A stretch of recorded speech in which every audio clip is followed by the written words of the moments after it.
मंत्री के रूप में हमने कम से कम कितने हजार लोगों को दे दिया होगा? कम से कम 4000 लोगों को हमने नियुक्ति पत्र प्रदान कर दिए हैं और पारदर्शिता के साथ हर विभाग में आज नियुक्ति पत्र बंट रहे हैं।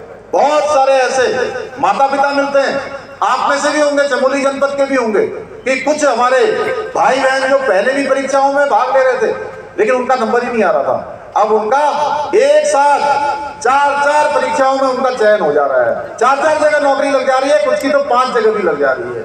उनके सामने ही कई बार कंफ्यूजन की स्थिति हो जा रही है कि कौन सी नौकरी को ज्वाइन करें और कौन सी छोड़ दें। ये नई व्यवस्था प्रारंभ हुई है।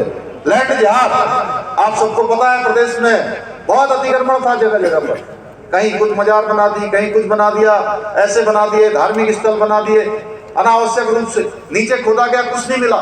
इसमें भी हमने कम से कम 4000 एकड़ जमीन अतिक्रमण से मुक्त कराई है। प्रदेश हमारा देखिए देवभूमि है, देवभूमि में सब एक दूसरे के साथ प्रेम पूर्वक रहते हैं, शांति से रहते हैं, लेकिन कुछ लोगों ने यहाँ पर कानून अपने हाथ में लेने का भी प्रयास किया।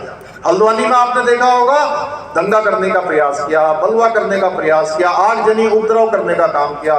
प्रशासन के लोगों को, पुलिस के लोगों को, महिला पुलिस कर्मियों को, पत्रकार भाइयों को जान से मारने की कोशिश की।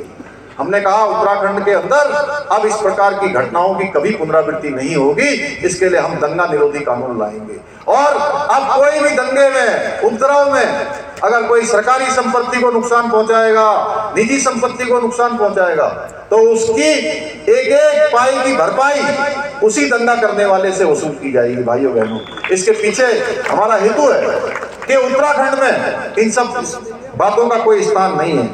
धर्मांतरण कानून हमने बनाया और 10 साल तक की सजा का प्रावधान कर दिया। देवभूमि का मूल स्वरूप कभी बिगड़ना नहीं चाहिए।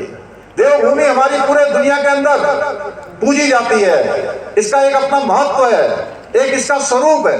ये स्वरूप किसी कीमत में बिगड़ना नहीं चाहिए। हमने प्रावधान कर दिया है। महिलाओं के लिए, हमारी मातृशक्ति के लिए हमने 30% का आरक्षण कर दिया। आंदोलनकारियों के लिए 10% का क्षैतिज आरक्षण कर दिया। भाइयों बहनों, ऐसे बहुत सारे काम किए हैं। आप सबके बीच में हमने पिछली बार विधानसभा के चुनाव में एक संकल्प पत्र रखा था कि अगर हम सरकार में आएंगे तो हमारी जो माताएं बहनें हैं उनके लिए हम जो गरीब परिवार हैं 3 गैस के सिलेंडर 1 साल में मुफ्त रूप से उनको देंगे, रिफिल करके देंगे, उनको भर कर देंगे। पिछले 2 सालों से 1,82,000 परिवारों को मुफ्त रूप से सिलेंडर देने का काम हो रहा है। यहाँ की मैं अगर बात करूं थराली की, तो बहुत सारे विकास के महत्वपूर्ण कार्य किए गए हैं और आगे भी आप सबके आशीर्वाद से करेंगे।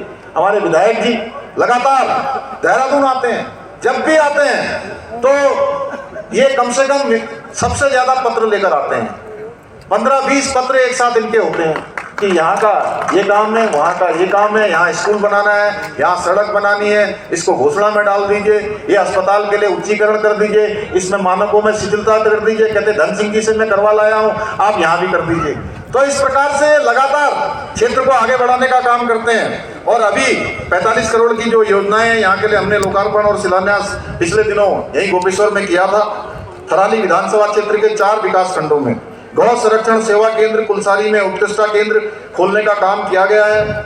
हमारी सरकार ने महज 2 वर्षों में, इस 2 वर्षों के कालखंड में आपकी विधानसभा के इंफ्रास्ट्रक्चर को जिस मजबूती देने का काम किया गया है वो किसी से छिपा हुआ नहीं है। अगर आप पिछले कार्यकालों को देखेंगे तो अनेकों काम जो पहले शुरू हुए थे, मुन्नी देवी शाह जी ने जो शुरू किए थे, उन कामों को भी आगे बढ़ाया गया है। हम उत्तराखंड को देश का श्रेष्ठ राज्य बनाने के लिए हमारा जो विकल्प रहित संकल्प है उसके